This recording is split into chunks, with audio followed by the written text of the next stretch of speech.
Hey guys, this is episode number 27 of Daily Thoughts with David Coleman. I know these are all looking pretty similar to each other because I'm recording these all at one time. I'm trying to do individual videos for topics and do them more often. I might do twice a day uploads. That might be interesting. I have a lot to talk about, a lot of things that I'm interested in, but these longer videos take a lot of time to upload, take a lot of time to, I write scripts, not scripts, but I write like itemized points for a lot of these. If I can just blast off ideas quickly like this, then it's much easier. So right now we're going to talk about the UFC.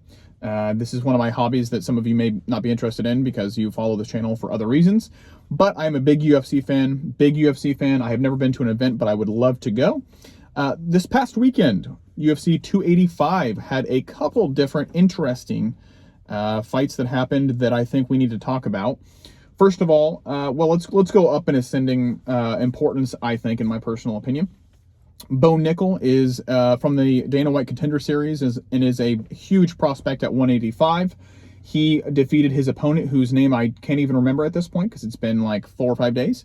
But there's a lot of speculation around that if he was cheating because he had a nut shot. He hit the guy in the balls accidentally, and man, that's a tough way to win and a tough thing to shoulder, especially after you had a very, very convincing fight. Bo, I think, did a fantastic job in his fight. He controlled his opponent very well, although there's a lot of speculation now that he was cheating or that he cheated because he hit this guy in the balls, got him on the ground, and then beat the ever-living you-know-what out of him. So I don't know if Bo's going to be able to get past that or if there's going to be an asterisk by his name now because he won that way. I think Bo has an immense amount of potential and is a huge name in wrestling, and is he came from wrestling to Dana White's Contender Series and is now in the UFC. We're gonna have to see if this most recent win is going to tarnish his legacy. Second thing we need to talk about is the Valentina Shevchenko versus the Alex Grasso fight. That was an absolutely stunning performance by Alex Grasso. I have to say, I never thought that Valentina Shevchenko would ever be dismantled from the title of the queen of her division. She has been a badass for years, an absolute killer, murderer, putting people away all the time, although in her last fight, some were saying that she could have possibly lost that on the cards. I can't remember that fight that well. I do remember it being very close, but Valentina, in my opinion, this is someone who's never been a fighter of any kind.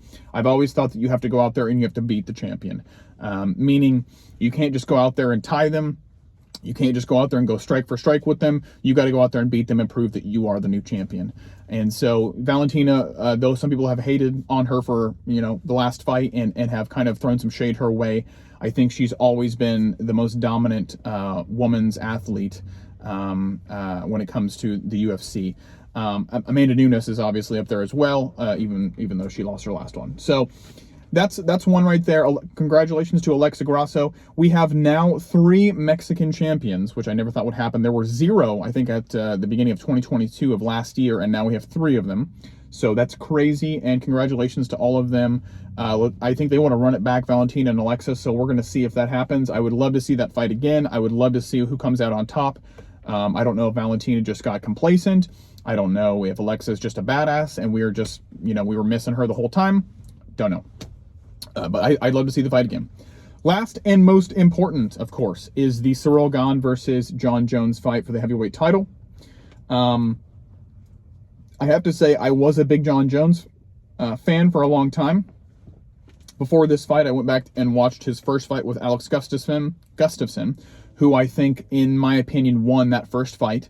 And I think that there are some fights on, and including Dominic Reyes in this conversation as well. I think some fights in Jon Jones's past could have been much closer and or called for his opponent.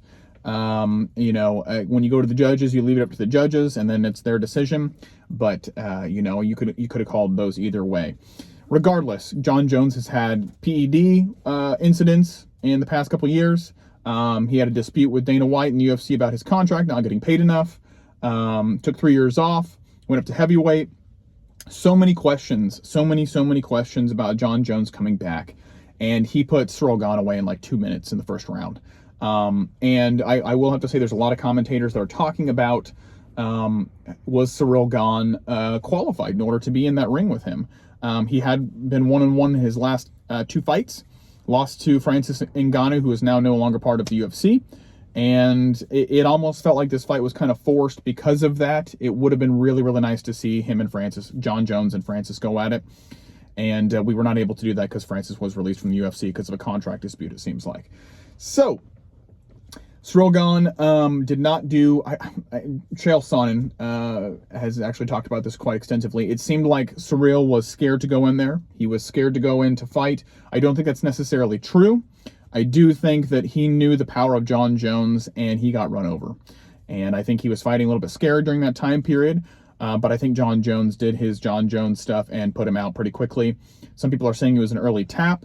I kind of maybe agree with that, but he had him up against the fence in a guillotine and put him away pretty quickly.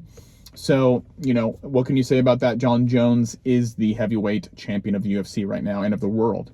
So his next fight should be Stipe Miocic, and they've already talked about that, and I'm sure contract negotiations are ongoing about with that fight. They're talking about July 8th, which is not that far off. That's literally 3 months away, and 4 months away. I can't count.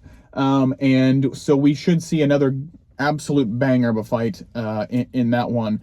The big question is going to be, can Jon Jones do the same thing to Stipe Miocic, who has a fantastic, that's probably a little bit of a stretch. Stipe has much better wrestling than Ciryl Gane and is much better on the ground. His boxing is very good.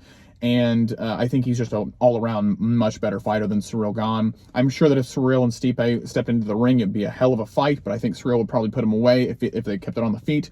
That being said, Jon Jones versus Stipe, I think Jones wins. We'll revisit this topic if this fight actually happens in the future. Okay, let me know your guys' thoughts on the UFC and what's going on there. I really appreciate you guys watching.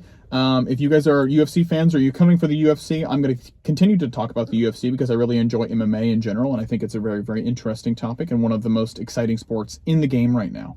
So make sure you follow my Rumble, David Coleman 27. Make sure you follow my Twitter, which is Colma63ETH. I talk a lot about finance, a little bit of UFC on my Twitter. And then last but not least, follow my Instagram, which is David Coleman YT. Thank you guys so much for watching, and I will see you tomorrow for the next episode of Daily Thoughts with David Coleman. Thanks.